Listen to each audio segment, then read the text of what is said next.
Hallo zusammen, guten Abend.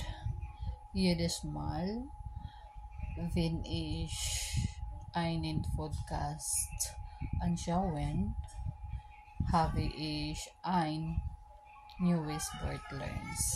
Ja, Leute, List ist nicht nur einmal. Ich sage es laut.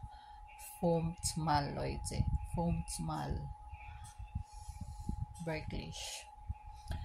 Versuche ist in verschneiden, so verbinden.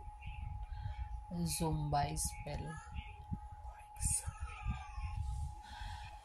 wenn ich aufregend oder dieser Film ist aufregend für mich, Deutsch lerns ist super. Und Leute, ich weiß jetzt, so bleibe ruhig pag nag-practice ako.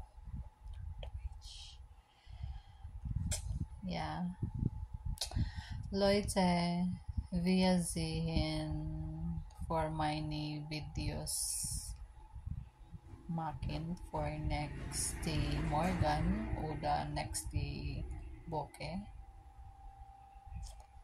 Danke schön, Leute. Ciao, ciao.